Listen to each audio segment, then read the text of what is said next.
दोस्तों आज हम बात करने वाले हैं पर्पस ऑफ लाइफ की। हमारे लाइफ का पर्पस क्या होना चाहिए, हम उसे कैसे डिफाइन करेंगे। तो उससे पहले हम ये जानेंगे कि पर्पस ऑफ लाइफ असल में होता क्या है। दोस्तों पर्पस ऑफ लाइफ का कोई स्पेसिफिक डिफिनेशन नहीं होता है। हम सभी अपने अपने पर्पस ऑफ लाइफ को खुद ही डिफाइन करते हैं। और कई बार तो यह भी देखा गया है कि किसी खास व्यक्ति के लिए जीवन के अलग अलग अंतराल में पर्पस ऑफ लाइफ बदलती रही है। जैसे कोई स्टूडेंट है तो उसका अपना पर्पस है, कोई बिजनेसमैन है तो उसका अपना पर्पस है, कोई चोरी करता है तो उसका अपना पर्पस है, और कोई सन्यासी है तो उसका अपना पर्पस है। और एक पर्पस ऑफ लाइफ है सर्वाइवल, क्योंकि जब हम जन्म लेते हैं तो माँ के पेट से जो हम चीज़ बाहर लेके निकलते हैं वो है भूख, प्यास, इमोशन, क्यों है ना। तो इस तरह सबसे फंडामेंटल पर्पस ऑफ लाइफ है सर्वाइवल, और इसका सामान्य सा नियम है सर्वाइवल ऑफ द फिटेस्ट। तो इस नज़रिए से देखा जाए तो आप खुद को कितना फिट रखते हैं, ये है पर्पस ऑफ लाइफ।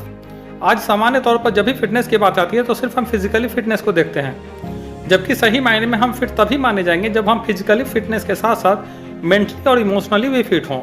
क्योंकि दोस्तों जब तक हमारा fundamental purpose of life clear नहीं होगा तब तक हम ये जान ही नहीं पाएंगे कि हमारा अन्य दूसरा लाइफ का पर्पस क्या है।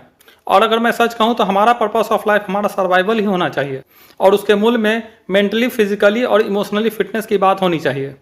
क्योंकि दोस्तों आपने कई बार यह देखा होगा कि हम जिसे अपनी लाइफ का पर्पस कहते हैं, नेम, फेम, सक्सेस, हम वो बन जाते हैं जो हम बनना चाहते थे। उसके बाद भी हमें सेटिस्फैक्शन और हैप्पीनेस नहीं मिलती है। हाँ, कुछ टाइम तक तो हमें सब कुछ अच्छा लगता है, लेकिन जब हम उसके यूज्ड टू हो जाते हैं तो कुछ समय के बाद उसी चीज़ों से हम उबने लगते हैं। दोस्तों इस चीज़ को आप अपनी ज़िंदगी से रिलेट करके देख सकते हैं। वैसे आज हमारे सामने लाखों ऐसे उदाहरण भरे पड़े हैं। आज लाखों लोग सिर्फ अपनी ज़िंदगी काट रहे हैं, उसे एंजॉय नहीं कर पा रहे हैं, उसे जी नहीं रहे हैं। तो असल सवाल यह है कि हम अपनी ज़िंदगी का सही निर्णय कैसे लें, अपनी पर्पस ऑफ लाइफ को कैसे जानें।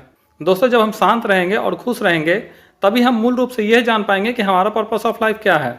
और इसके लिए हमें आज की दिखावटी और चकाचौंध वाली दुनिया से निकलकर खुद को शांत करना होगा और प्रकृति से जुड़ना होगा। दोस्तों इसका सबसे अच्छा उपाय यह है कि आप किसी शांत वातावरण में मेडिटेशन करें, क्योंकि जब आप खुश रहेंगे और स्पष्ट रहेंगे तभी आप अपनी ज़िंदगी के लिए सही निर्णय ले पाएंगे। Thank you so much.